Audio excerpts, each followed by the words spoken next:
The most disastrous hostage rescue in military history. Militaries around the world have conducted countless hostage rescues. While some came with casualties, what in particular stands out in terms of death toll? With over 200 casualties, the 2002 Russian hostage rescue is as bad as it gets. But what led to the hostage situation in the first place? And where did the Russian military go wrong that so many people lost their lives? Today, we will dive into the story of the worst hostage rescue in military history. Chechnya had been fighting for independence from Russia since the early 1990s, when the Soviet Union dissolved. In 1994, after a series of bloody conflicts, Russia invaded Chechnya to prevent it from succeeding. What followed was a brutal guerrilla war that left Grozny, Chechnya's capital, in ruins. By 1996, the separatists had fought the Russian military to a stalemate. Russia agreed to a ceasefire and withdrew troops. However, the peace was tense and dissatisfaction simmered under the surface. Hardline Chechen rebels saw the deal as selling out their dreams of full sovereignty. Before we continue, take a moment to like the video, subscribe to this channel, and turn on the notification bell to get notified anytime we post amazing videos like this. Alright, back to the video. In 1999, Chechen commanders launched incursions into the neighboring Russian region of Dagestan, triggering a second bloody war with Russia. A series of apartment bombings in Moscow and attacks on civilians were blamed on the rebels, though some suspected Russian forces were behind them to drum up support for retaking Chechnya. In 2000, Russia reinvaded and bombarded the breakaway republic. By 2002, Vladimir Putin had declared victory, but guerrilla attacks on Russian troops and terror strikes targeting Russian civilians continued.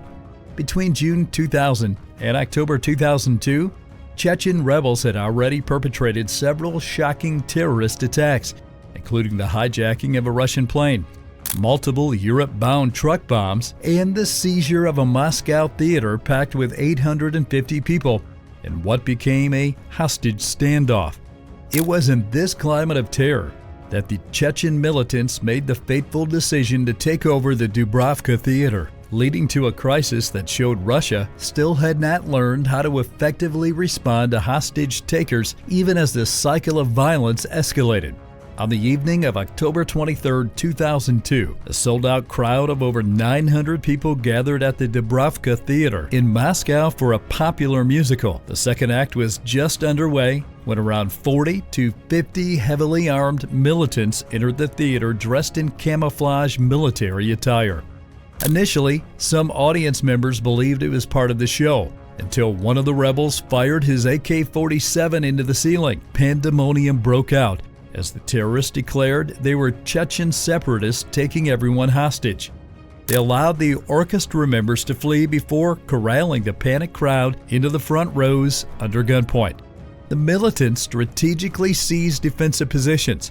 Female bombers laden with explosives lined the balcony, while others planted bombs throughout the building and vowed to detonate them if demands weren't met. The terrorists identified themselves as part of the 29th Division, a little-known Chechen rebel force. Their leader communicated to Russian authorities that the attackers had no problems with foreign nationals. This secured the release of various non-Russians. Several performers were also able to escape through a backstage window and alerted police outside. But roughly 800 terrified men, women, and children remained trapped inside at gunpoint. Russian security forces, included elite Spetsnaz units, quickly surrounded the building but had no immediate plans to storm it by force, for fear of triggering a bloodbath amidst all the explosives. For the time being, the perpetrators were in full control of the Moscow theater. Like every hostage situation, the rebels communicated their demands to the authorities. The rebels demanded Russia immediately and unconditionally withdraw all military forces from Chechnya. They gave Putin's government 1 week to comply before they would start executing hostages. In response, Russia tried to negotiate a deal where the militants could freely leave the country for any destination except Russia or Chechnya. in return for releasing all their captives safely. However, the terrorists seemed intent on using the international spotlight to assert Chechen independence. When the militants requested talks with an envoy sent by Putin himself, the Russian president refused, not wanting to give any implied legitimacy to the separatists. Various foreign embassies with nationals inside the theater coordinated with the rebels to try and at least secure the release of non-Russians. The terrorists agreed, but demanded that diplomats from those countries must personally come to collect their citizens. Controversially, Moscow also opened discussions with Akhmat Kadyrov, the Kremlin-backed leader of Chechnya's occupational government. Rebel leaders said they would free 50 Russian hostages if Kadyrov would come to the theater, possibly to execute him as a traitor. Ultimately, he didn't respond. On the second day, after freeing 150 hostages deemed not valuable for leverage, the hostage takers reiterated their demands for Russian withdrawal from Chechnya. They forced some recently released captives to appeal to President Putin on video to stop the war. But Russia continued to stall while secretly plotting an armed intervention. The Chechen rebels allowed small groups of captives to periodically make regulated calls to family on cell phones.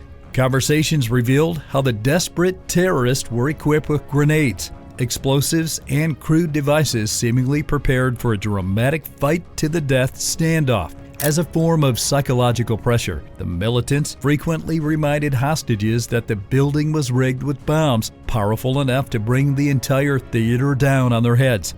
Displays of defiance would not be tolerated. Food, water, and bathroom access became severely limited. The rebels only permitted hostages to eat or drink a few sips once a day. Some developed health complications from lack of medicines. Pleas for additional provisions went ignored, even for small children. The theater's heating system failed on the second day, leaving everyone exposed as temperatures dropped near freezing. Militants confiscated the jackets and sweaters of audience members to keep only themselves warm. An elderly man died of a heart attack during the initial takeover. His body was left lying in the orchestra pit, his face covered by a jacket. Another hostage suffered fatal gunshot wounds later when he tried to resist. A team of medical professionals led by Dr. Leonid Rochal from the Medical Center for Catastrophes gained entrance to the theater to deliver medication to the hostages. Dr. Rochal reported that the militants were not physically harming or making threats against their captives. He observed that the majority of the hostages remained composed, with only 2 or 3 individuals displaying signs of hysteria. Also, the humanitarian aid organization Red Cross supplied hot meals, warm clothing, and medication to the scene. While a team of doctors did eventually gain access to assist, the physical and mental strain took an increasing toll on the hostages. Food poisoning set in from eating expired captive rations. Several hostages displayed signs of severe anxiety and post-traumatic stress. Yet, despite the cruelty, some militants tried reassuring their terrified prisoners that they meant no direct harm. One even assisted an ill woman by carrying her to the bathroom. But the extremes of the situation persevered in testing everyone's humanity on both sides of the guns. Behind the scenes, Russia's Federal Security Service, FSB, had spent days secretly discussing plans to storm the building, giving the rebels refusal to compromise. Alpha Group and Vimpel, Russia's elite counterterrorism units, began rehearsing various insurgent tactics to minimize explosive threats. They noted the theater's extensive underground spaces and ventilation system connected to a machine room in the basement, adjacent to where militants were holding captives. This sparked a bold idea. Alpha Group veterans from the Krasnoyarsk unit proposed pumping an obscure chemical agent through the ducts to silently anesthetize everyone inside before entry. The intent was to incapacitate the terrorists so Alpha could dispatch them before they could detonate their suicide bombs or execute hostages en masse. The government convened several closed-door security meetings with officials, ultimately green-lighting the unconventional gambit as the least risky recourse given other options would likely produce heavy casualties. They settled on an unknown fentanyl-based aerosol agent over 30 times more potent than morphine, supposedly non-lethal if administered properly. It would disorient and paralyze the militants so Alpha teams could clear the entire building room by room before the gas dispersed. The plan was completely secret from all theater emergency response teams on standby outside, including doctors who would need to treat unconscious hostages afterward. The covert nature of the scheme meant critical medical details couldn't be shared. In the pre-dawn hours of October 26, with the crisis approaching the 72-hour deadline, Russia put its desperate plot in motion, gambling the lives of 800 hostages on shocking chemistry and stealth. Shortly before 5 a.m., Alpha Group commandos activated devices pumping a mystery gas into the theater's ventilation system. Initially, those inside thought they smelled smoke. Then, militants realized gas permeated the halls as people started dropping unconscious in their seats. Panicked terrorists fired wildly, trying to fight off the unseen threat, but quickly succumbed themselves as the extremely potent chemical entered their bloodstreams. Hostages collapsed randomly throughout the auditorium and balconies in a horrifying scene. 30 minutes later, blasts sounded as Alpha teams detonated explosives on entrance and used ladders to climb onto the roof. They fought brief but intense firefights with any rebelling militants still combat affected despite inhaling the substance. Alpha Group stalked carefully through the reclaimed theater, shooting unconscious terrorists to ensure they posed no threat if they woke up. Meanwhile, Vimpel forces evacuated some survivors who could walk, while bodies of the dead lay scattered among the seats covered in empty shell casings. When first medical responders came expecting mainly gunshot wounds and blast trauma, they instead encountered over 120 lifeless hostages and fighters. With the government refusing to identify the classified gas used, medical teams had no information to treat symptoms. Makeshift triage points went into crisis mode trying to handle casualties, some of whom were permanently brain damaged or died when given naloxone and epinephrine, which dangerously interacted with a mystery narcotic. The aftermath plunged into further chaos that hampered rescue efforts.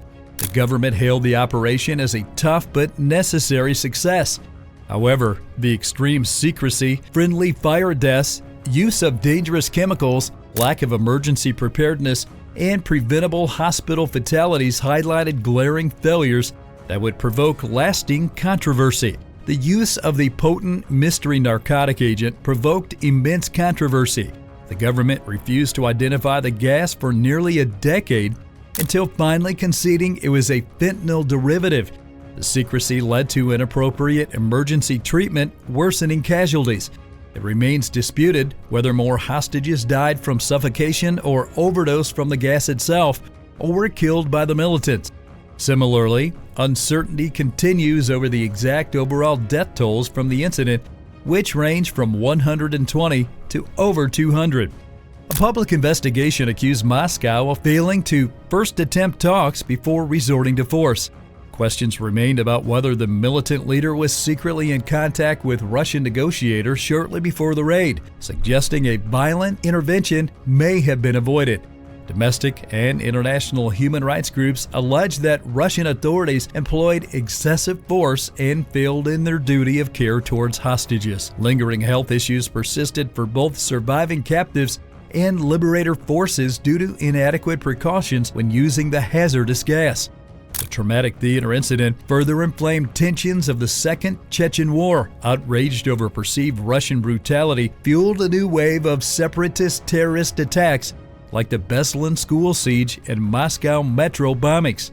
Violence continued in the regions for years. Ultimately, the Dubrovka crisis demonstrated that Russia, while stronger military, had not adopted hostage rescue doctrine since controversial mass casualty operations from the Soviet era. It highlighted systemic inadequacies in leadership coordination, interagency cooperation, and consequence management that reform efforts still struggle to properly address. What do you think about this hostage rescue? Was the Russian military right to have employed the measures they did, or could they have done better? Feel free to share your opinions with us in the comments.